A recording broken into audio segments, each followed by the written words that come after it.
Hey everybody, it's Karyn Bryant. Welcome to the MMA podcast. I'm here with Jouban. What's up, guys? So obviously there's a lot to talk about. UFC 204 just went down, and we'll share our thoughts on the main event, the co-main event, some of the other things that happened there. It was crazy. We'll get into maybe the fact that Conor went before the commission about the bottle throwing incident. A hefty fine. A little bit. As he tweeted earlier, he got fined more than these bums get paid. He's right about it, though. Yeah. But before we get into all that, Alan, so you came from Black House, you came over here after Black House. How's the training going? Everybody needs to know because you've been calling some people out on Twitter, which I love, by the way. Yeah. You've been calling some people out, so obviously you're getting ready to get back in action. The new me, man. The new me lately. I've been calling people out and all kinds of stuff. But yeah, I got cleared. My hand is good to go. I got cleared on Tuesday by my doctor. So I looked at it like, I'm not getting any younger. I just got cleared. I've been out for a couple months now. Let's make stuff happen. I want to fight by the end of the year. So I was kind of thinking about Patrick Cote. He's a good name. Yep. He's got stuff going on.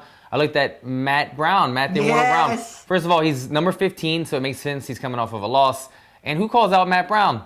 Said, you know what? It's an opportunity. I'll take it. And stylistically, it's just like a barn burner. I think it would be a good fight. I didn't hear back from him, but either way, it created some buzz, and I'm looking to get a fight by the end of the year, hopefully a ranked opponent. The plan that it's been the whole time. And it'd be great. And I actually talked to Cote about that because he asked me, he's like, did I just get called out by your boy Joe? Right. And I said, hey. What's up with that? Yeah. Not so much of a call. I mean, I guess it is sort of a call out. But I said, but that's something we were talking about because I think that would be a good fight as well.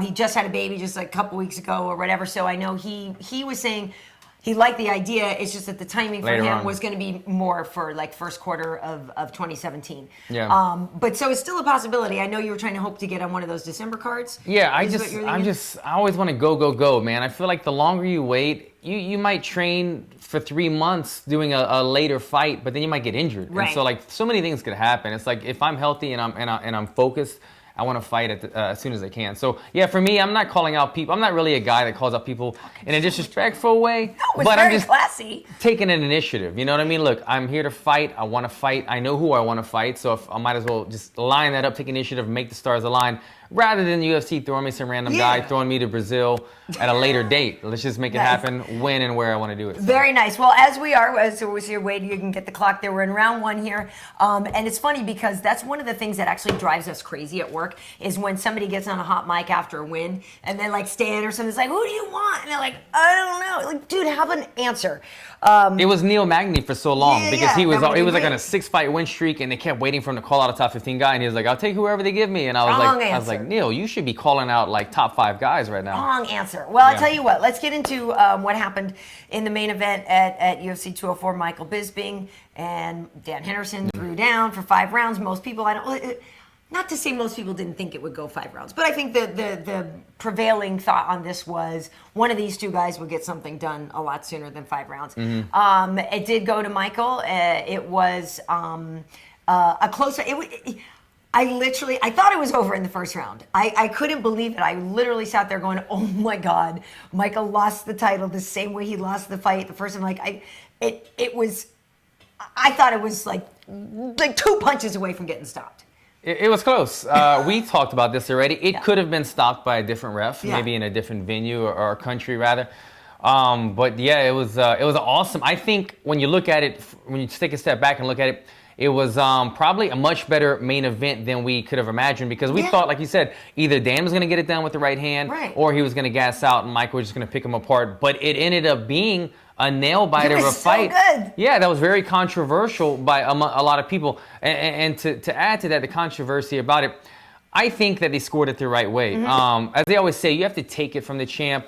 He was the champ. Bisping was the champ. They were fighting in Bisping's backyard. You have to kind of know that Dan needs to either put him away or clearly, decisively win some rounds. And in my eyes, there were 2 rounds, round 2 and round 5, I think, to me, were the ones that could have gone either way. But I did have it for Bisping winning technically. He won the battle. So I saw it for Michael as well, and it's not just because I work with Michael. I do, and I like the guy very much, and I feel like a lot of people have a lot of hate toward him and negativity toward him if you knew him. He's actually a pretty great guy.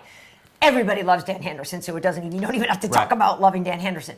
And the fact that facial damage is not something that counts. So you can't just look at a guy and say, oh, he got his ass kicked. The judges should recognize that. It doesn't count on the list of things that they look for. That doesn't factor in. So the way that the scoring goes, we have the official scorecard here, but all 3 judges gave Dan round 1. All 3 judges gave Mike rounds 3, 4, and 5. So as you mentioned, round 2 was one of the questionable ones. Right. A lot of people did give Dan round 5, but all of the judges gave Mike 3, 4, and 5. So 2 judges gave Dan round 2, which means 1 went for Mike, obviously. And so that's where the discrepancy is. You had 2 47-48s for Michael, and then there was a 46-49 because one person also gave Michael round 2. Mm-hmm. Okay, so my one thing though, like I said, I agree. I thought it was going to be over in the first, and I was like, oh, that sucks for Mike. Like that sucks. But what a great story for Dan. But what a thing to lose twice the same way would have sucked for Mike. But as the fight went on, and yes, Michael got dropped again in the second. But as the fight went on, I saw Michael as, like you said, scoring more points. And when I say that, and I don't think of Michael as a point fighter. I'm not trying to say he was point fighting. Right.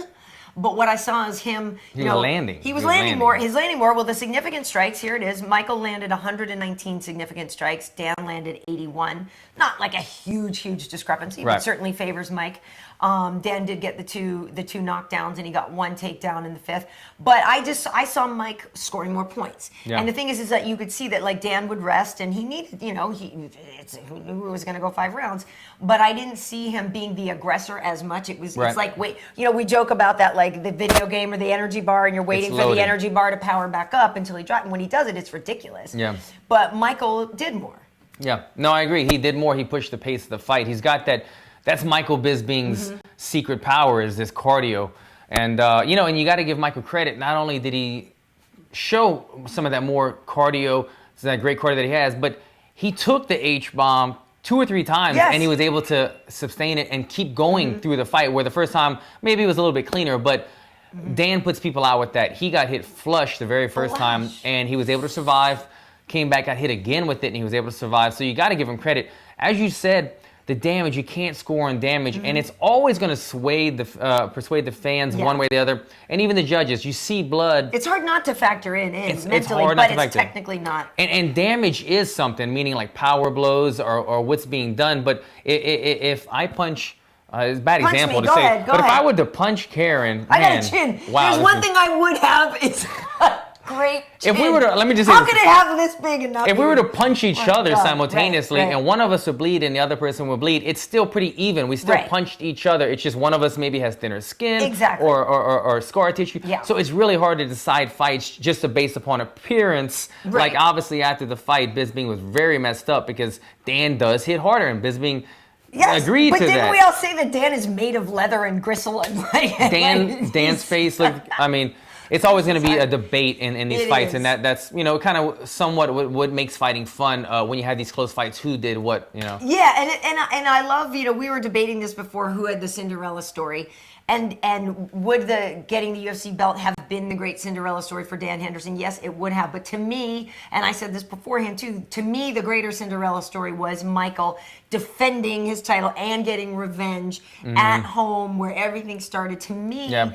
That was the bigger Cinderella story for me. And I'm also a person who, Dan Henderson is amazing, always has been. That we always joke, nobody doesn't like Dan Henderson. He's got everything going for him. Michael has is a lot more polarizing, and in his life had a lot more hard times, had to overcome a lot more, And when Michael won the title, it was an exclamation point on the, oh really, I can't? I'll freaking show you I can. And I really like that about him, and that's something I personally relate to as well, of like, I can't do this? Let me show you, actually I can.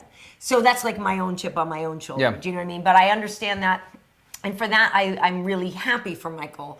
It would have been amazing for Dan, but he's still going in the Hall of Fame. He's still the greatest guy ever. Everybody still wants to go to his barbecues. Like, he didn't lose anything by losing that fight. If anything, people were like, holy he's 46 and he just kicked somebody's butt that hard. Do you know what I mean? It almost was... It's absolutely it. I mean, you said it. He's 46 years old and he's fighting for the title. And you even look at the weigh-in. I mean... Dan had a better physique than Bisping at 46. The guy is crazy, man. He just keeps going and going. And I will say, as far as the Cinderella story, Bisping won me over, and I've always respected Bisping, but the fight in LA at the Forum when he won the title, I mean, his family sitting front row. He wins the title on a short notice. He brings his family in, and he showed. We talked about this before. I think I've shared my story, but that would be my dream, to share this, to win the creme de la creme, the UFC belt in front of my family, and show my son, his family, that anything is possible. Right. And that's when I really became a fan of his. To me, that was his Cinderella story. That's why for this one, we were kind of going back and forth. I was kind of like, man, maybe this should be Dan's Cinderella story. You were saying this should be for Bisping. But either way, it was a great fight, a better fight than I thought it was going to be. But deservingly, I think Bisping got the victory. Yeah, and I also think, going into this fight, he was the all-time significant strikes leader. He already had 1,414 significant strikes landed, which was already the leader. So he landed another, we said another 119 significant strikes. So now he's gone more. That's the fifth fight he's scored over 100 significant strikes. He's the all-time leader now in UFC wins. He passed George St. Pierre because now he has 20. And this is the thing, this is my whole thing with Mike is, again, with all of these statistics, with him leading all this stuff, he's not a guy who automatically gets respect. Dan Henderson automatically gets respect. Yeah. Doesn't matter how many losses he has, everybody's just like, it's freaking Hendo. Yeah. You know what I mean? And so for Michael, he's still, at this point, still the little engine that still has this uphill battle of proving to people that he's worthy of all these things. And it's incredible when you actually look at what he's accomplished, how people still don't give him respect is very interesting to me. You said it. I mean, the stats, the numbers speak for themselves.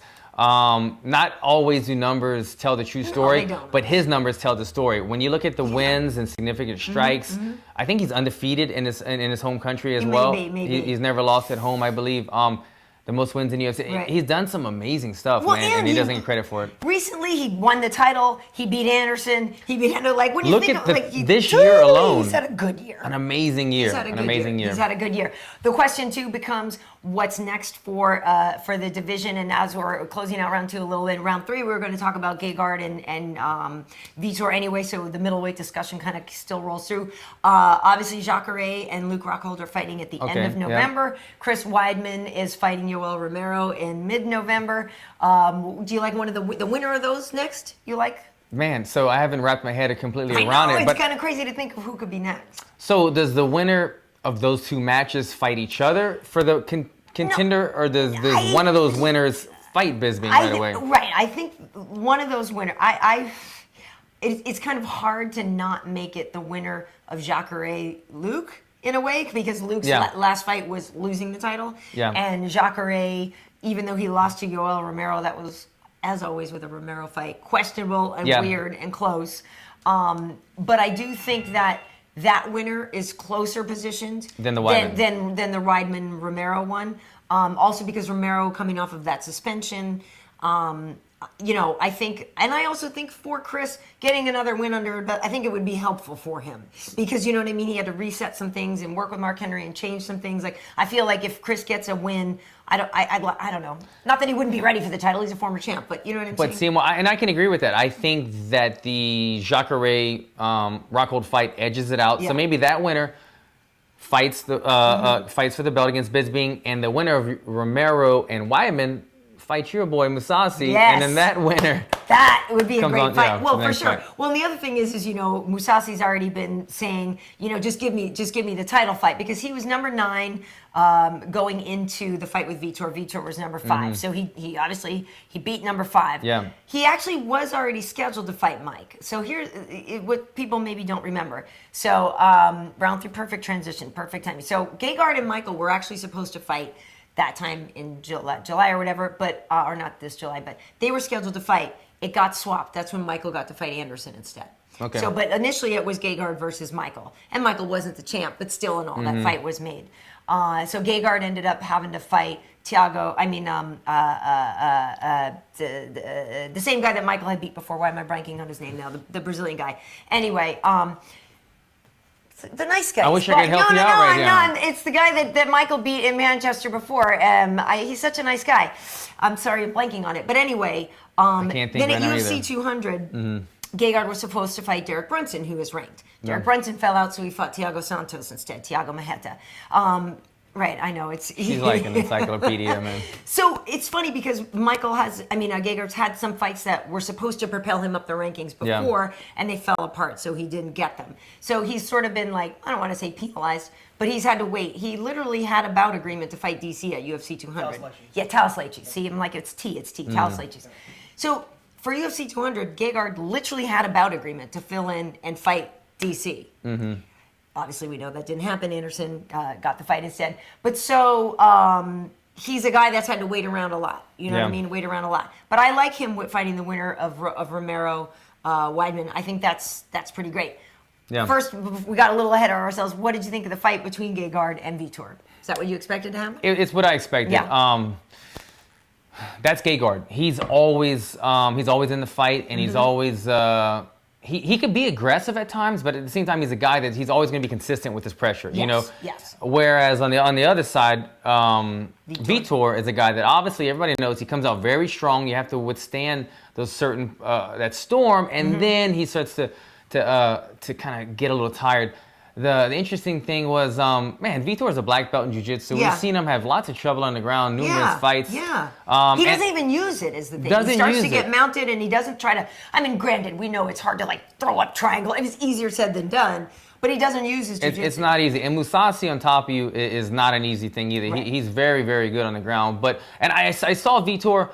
As soon as Vitor was hurt and then on the ground, I was thinking, man, I hope he doesn't kind of just do like he did in the Weidman fight where he didn't do anything and he kind of just gave him, when you cover up, the ref has no, you're not giving up, but in a sense you are giving up because if you cover up, the referee has to step in. So he didn't do that right away, but eventually the inevitable did come and they had to stop it. But Mousasi just shows that his consistent pressure and his timing, and he's always right there in your face with a long jab. He's very consistent with it and very accurate with his jab. And I think that's what kind of helps him get the job done every time. And when you look at the highlights and that flurry he had against the kid, he's fast as well, fast and accurate. But yeah, he is a former Strikeforce champion. We actually, it's funny, we meant to show this earlier with Dan Henderson, but years ago when Dan Henderson was fighting, I forget who he was saying, but Gegard was going to defend his title to Mo Lawal. Yeah, right. So years and years ago, but so, we, like I said, everybody knows here that we've known Gegard a long time, always liked him. And so he's a former champion. There's been some times when he literally used to not even train that hard. It literally is only up until maybe 3 years ago where he's decided to train a little more. He was just naturally gifted. And so he fought a lot of fights and he won a lot of fights, but he didn't even really train that hard. So now is when people need to start worrying because only, recently he committed himself more, he trains more, he trains smarter, he trains better, and he's pissed off and he wants some stuff. Do you know what I mean? And so it's funny, but my favorite part of the fight is when Vitor starts getting him, he goes no. Yeah, look at him, man. Going a little, who's that? Mutombo, right? I don't think so. And he went off on people afterwards in the press conference, and it's funny because now he's being more open and more verbal, but it's funny because people are just wow, who's this Gegard? He's so brand new. We're dude, this is a dude we've always known. He just didn't play the game as much. Yeah. But now that he's getting closer there, he understands he has to engage some more, and it's kind of funny. To see him. I like seeing him open up with his personality, and Mousasi is a smart fighter. Technically speaking, with the fighting. Because he understood Vitor's style, and Vitor's style is he's kind of an opportunistic. He's aggressive, but he's an opportunistic fighter. And what I mean by that is he'll throw an aggressive head kick, and if he sees that it somewhat wobbled you or took you off balance, he's looking for that slight opening, and then he's going to rush you. And same thing, he'll throw a straight left hand, and if he sees that it kind of if he smells blood in the water, he attacks. And Mousasi did a great job of never letting him really rock him, or like when he did the Mutombo thing. He kind of landed one strike, and then when he went for his rush, Mousasi got out of the way and said, no, I'm not going to let you capitalize on one little mistake. And that's how Vitor gets all his fast finishes, because he goes full 0 to 100 right away. When he sees a small opening, he goes for the finish and usually gets it. Mousasi understood that. He stayed in the right range, proper footwork, and didn't allow him to capitalize on that, and eventually got the finish of his own. And the cool thing about this too is, going into this fight, it's one of those things that you sort of joke these two guys have forgotten more about MMA than most people have learned. Probably so with their record. That's what I'm saying. Yeah. So Gegard going into that fight, that was his 48th fight. Professional fight, and for Vitor, that was his 38th professional fight, and I think for you know, it's nice to me to see like, you know, like that they are so smart about it. Like you said, that technical display of it was great, and to see, you know, Gegard, that's 2 finishes in a row for him because he did finish H.E.A.T at UFC 200, and people, you know, have complained, oh, he's a boring fighter. Well, he's not a boring fighter. He would fight, quote unquote, fight smart, fight safer before, because wins are so important. Like, that division is ridiculous. If you have Mike, you have Jacare, you have Luke, you have Romero, you have Weidman, like, you can't afford to freaking lose. You know what I mean? And so he was doing well, and then that loss to Uriah Hall really set him back to number 9, and now he's coming up. But it's nice to see. It looks like he's finding a way to balance the smartness with the aggression at the right time. And I would argue the fact that he's a boring fighter to anyone. I would say maybe his personality came off boring to some people, which we've seen him starting to change, starting to speak up more. But fighting style, maybe he would fight smart, but I never found him boring at all, because he was always I'm going to be in your face, I'm going to be prepping to the jab, looking for the right hand. He was always like a in-your-face fighter. I remember when he fought Lyoto Machida, when Machida was supposed to be one of the top strikers in the division at the time, and Machida, he got the win over Mousasi, but I just remember, like, I understand how Machida fights, and Machida just, I could see him like, when is this fight going to be over? Because I cannot get Mousasi off of me. I know. He was ready for that to be done. Yeah, I was there. I was in Brazil for that one, and that was the one where, you know, after the fact, Gegard was saying that Lyoto was very slippery. Yeah. And after the fight, he was like, I don't know, you know, he's a little older and his body looked too good. I mean, and that's the thing. You know, you're looking at 2 of the biggest Machida fans right here in the world. So I was just like, oh, I'm not listening to you. But yeah, I agree with you. Like, that was a close fight, and yeah, you're right. Lyoto usually got rid of people a lot sooner, right? And Gegard did better against Lyoto than a lot of people had done. And so, gosh, when is Lyoto coming back? I don't know, man. I just got back in the gym. But he was at King's. He's been training. Yeah, he's been at King's a lot, and I'm at Black House, but I just got back today, and so I didn't see him today. But hopefully he's back in there soon. You know, he's got some fights left. Right. So. Oh, for sure. And in the meanwhile, Chinzo is knocking people the hell out. Yeah, so man. Good for him. Speaking of knockouts, Jimi Manuwa, dude. Shocked me. Dude. I was really impressed. Yeah, did you pick him to win? No. I had OSP. Me and OSP, we're not close, but we fought on 2 cards together. We've cut weight before. He's a really good guy, nice man. Guy, Just a really down-to-earth, kind of like a Southern boy kind of thing. And a big 205er. He's huge. He's a large man. Well, so is Manuwa. But Manuwa is as well, exactly. That was my lead up. But the thing that you always see with the OSP is he's always been kind of like the more natural athlete, a gifted athlete. He's got good striking, but his athleticism kind of, to me, showed more than his technical striking. But even though that's so, he was always able to do better against dangerous strikers, because he's so hard to hit, because he's so fast. He's such a big guy. He's got long reach. So I've never really seen him beat up too much in the striking department. So to see him get knocked out was pretty shocking. Yeah. And I gotta compliment Manuwa on those liver shots. Those were insane. Those are so beautiful. Yeah. The way he would go to the liver, and then he would set it up with the feint jab, and then to the liver again, which eventually hurt the body and led to the knockout. That was some really crisp striking on Manuwa's part. Yeah, it was really good. I wasn't really sure about that fight because on paper, Manuwa has so much better striking, but on the ground he can't really do a lot, and we know that OSP can wrestle, and so if OSP got in there, I thought, okay, it's going to be OSP's fight. But yes, on the striking department, so it was really kind of a question of where it played out. Yeah. In my mind, I might have been, I don't even remember who I picked on that one, and so I'm not going to lie and pretend I picked Manuwa, but I might have given him the edge because of the hometown, the home field advantage. But in the odds for this one, actually, OSP was the favorite. He was a minus 155. Manuwa was a plus 125. I mean, that's close, for the odds or whatever. But we were talking about Manuwa. The thing on him too that's hard to get a read on, like OSP has fought, Glover. You know what he does against Glover. We know how he's been in there with John. You know what he does against Shogun. You've seen him against people, but John with Jones, with Manuwa, it was like he fought Rumble and Gus, and then he also fought other people. He doesn't fought as many people kind of in his level. So you know what I mean? You weren't really sure where does he match up with somebody kind of more on his level. So I thought it was a great win for him, and I mean, like, I'm kind of really excited to see what he does next. Other than me just being a fan and a friend of OSP, that's really what swayed me to go for OSP, because I hadn't seen enough out of Manuwa against elite level competition. Question for you. One thing that people say about OSP is, you know, he's a very loyal guy and he's had the same coaches in the same gym forever. And there's a lot of people who figure, damn, if OSP would just go to a better gym, he could get better. And there is that argument that he's being, and I don't mean to disrespect his coaches, obviously, because they've done great things with him. But there is that idea of, you know, if he went to some other gyms, got some other looks, how far could he elevate his game? Yeah, and I think that's... like if you took him to AKA, which I believe DC had said he would train him, you know, before the gym, but like, there's a real part of me that's like, dude, if you put OSP in the gym with DC and Kane and Luke, like, dude would get a lot better. It's an interesting argument. It's something I've always wondered.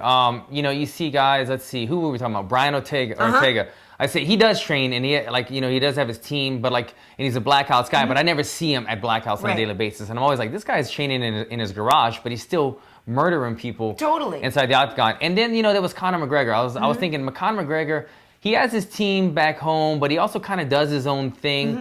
How far can he actually get, kind of being the only guy, the big fish in his gym? But now you've seen, as like when he took on Nate Diaz, he's bringing people in constantly. He's bringing in jiu-jitsu coaches, sparring partners. So at some point, you always are going to need people to help you out, people to push you.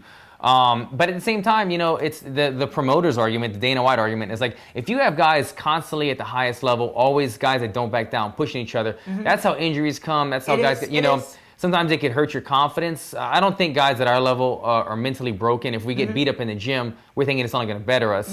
But it's a valid argument. I think if I had to go with one way or the other, you have to be in a gym with people learning new tricks, people pushing you. You can't always be the big fish in the pond. Yeah, and I do like the idea of that singular focus. I think that can be great, but I'm not sure this kind of sport is the one where you need to be singularly focused. I mean, I guess if you're like Manny Pacquiao and if you're Floyd or whatever, you know, you can be the main guy. But I feel like, you know, you guys are gonna teach each other a lot. And you're going to be able to put yourselves in those real fight situations and, you know, and that whole thing. You bring up Conor.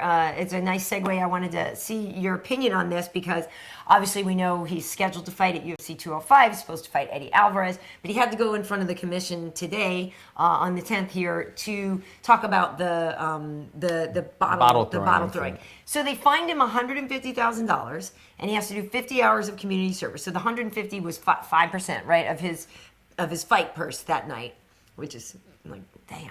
That's some NFL type fines, man. That's some paper right there. You go, Conor. I can't really be mad at him.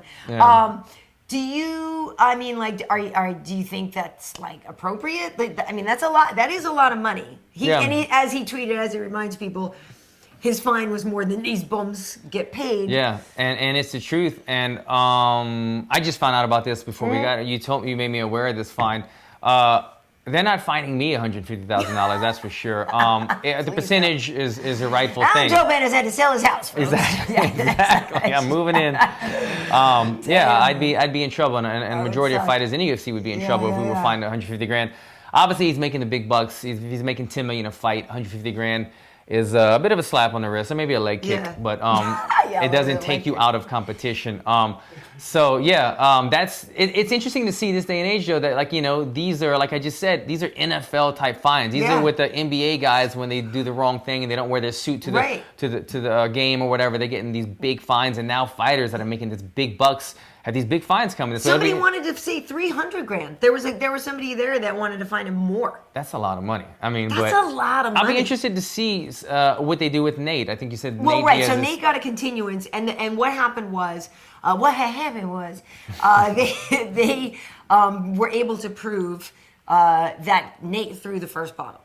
So, you know, Conor's team, his lawyer in the meeting, and, you know, showing this and saying, look, you know, granted what our client did was not correct, but he didn't initiate the action. And so I'm thinking, hopefully for Nate's folks, now that they are aware that, like, NSAC knows this or whatever, hopefully they just go in really contrite, sitting on their hands and like, bad form, you know, never, I'm so sorry, it'll never happen again. They did only give him like a warning for the vaping at the press conference. So I really hope, because those two guys need each other and we all need them to fight again. Like, I don't want Nate to get some huge suspension and stuff. I'm hoping if he goes in there and just really apologizes and stuff. I was going to say, yeah, the Diaz brothers, they're not helping their cause, like with the vaping and then the suspensions here and there. The last thing he needs, he just came up, he's in the money now. Yeah. You don't want to get the money taken from you. You know, didn't Nick get the money taken away after he fought Anderson Silva? Didn't he? He got paid like pretty hefty, 800 grand or 400 grand, and then I think that was when his suspension came, and they took a good part. So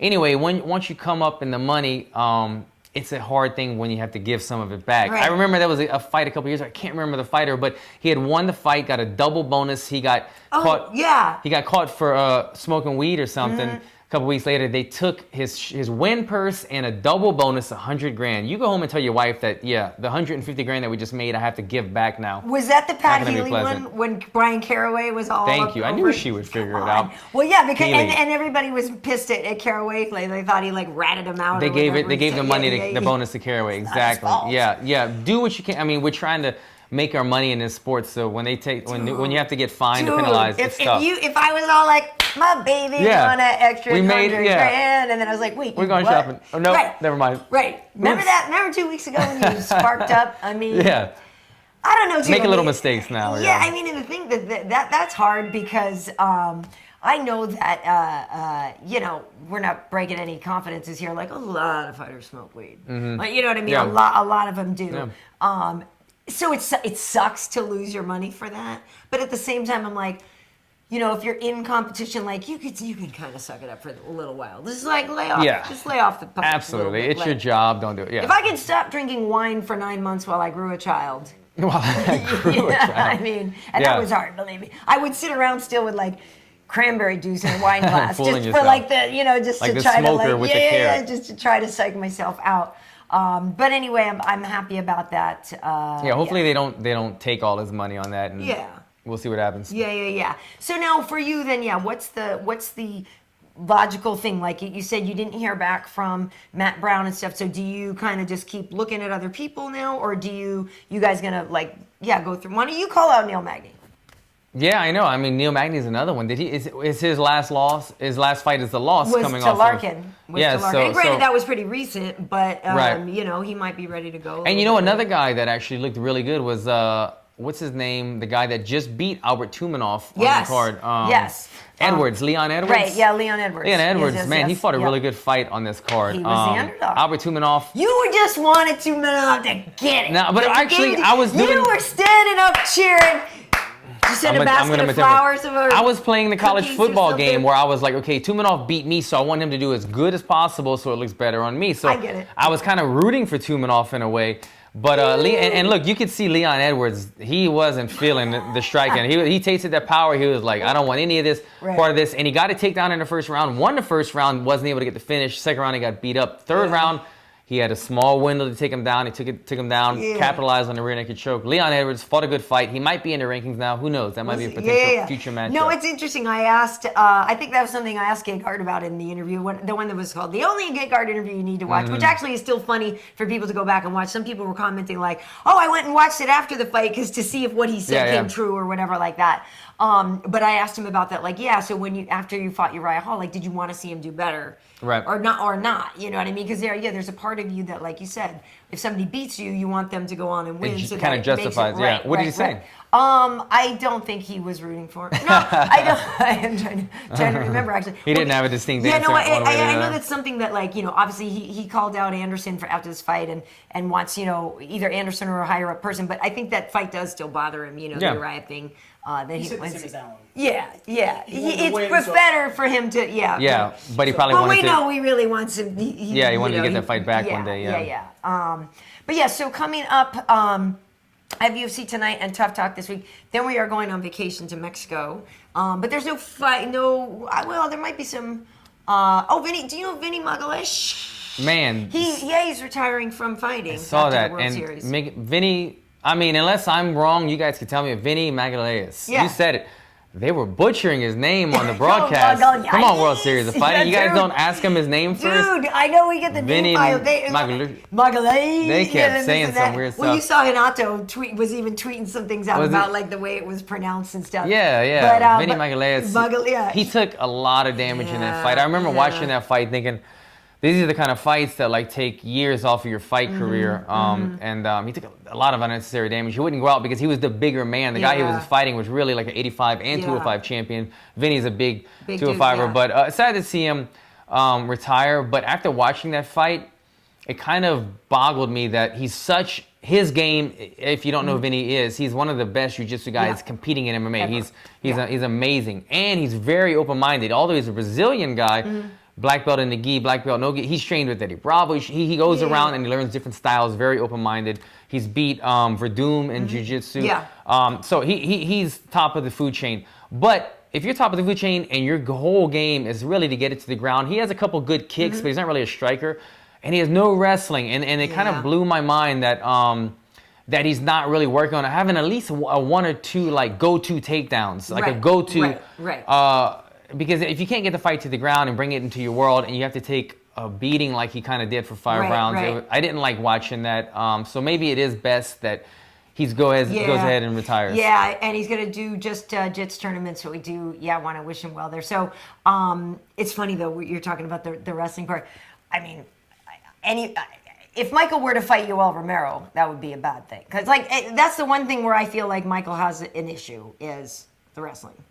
Bisping. Yeah. Well, I think Bisping has good takedowns. Yeah, right. But if you're going against Yoel Romero, that's what I'm saying. I'm like, nobody can stop Yoel Romero. Yeah, and Kenny Johnson told me stories about watching Yoel Romero compete in like the Olympics or something. And he was just manhandling some of the best guys in the world. Like he said, they've been knowing about this guy for a long time, longer than the UFC, the general MMA fan base has. Right. Yeah. No, and the same thing at work, DC. When you ask him, like, he can't stop praising Yoel Romero's wrestling. So that's what I'm saying. Like, for when we're talking about who could be next for Michael, if it's Yoel, that's going to be scary. Because even if you have great takedown defense, you can't stop a freight train like that. Yeah. Or Michael has really good timing on his takedowns, and he has good cardio, so he's able to pursue the chain wrestling, which you usually don't get the takedown on the first one. It's the chain wrestling. Right. Good gas tank helps you have good wrestling. But like you said, you go against Yoel Romero, then you have no wrestling. He's a beast. Yeah, no, it'll be interesting to see what happens for Mike, who gets the next challenge. I mean, luckily we know he'll get some time off because he needs to heal up. He's actually going to come in with us after we have UFC tonight this week. We have a couple of weeks off, and then Michael will be in because DC will stop because he has to train to fight at UFC 206. So that'll be fun to hear from Mike and everything. So that's it for now. Man, Mike, I'm happy for him. I'm happy for him too. He needs I don't know, man. Like the Luke Rockhold fight, he took the least amount of damage in his entire career almost. The biggest fight of his life. Because these other fights, man, he's taking a lot of damage. I mean, he's already got the bad eye, but the stitches, the cuts that keep opening up. I'll be happy for him when he does retire, man. Like, I don't like seeing guys take this kind of damage as a family and everything. Yeah. All right, so where can people find you on social media? Check me out at Alan Jouban. I'm on social media. Nice. And I'm Karyn Bryant on Twitter. On YouTube, we have the Karyn Bryant channel. We have Facebook. We've got MMA Heat. Instagram, I'm KB Heat. And yeah. Cool. Till next time, guys. See ya.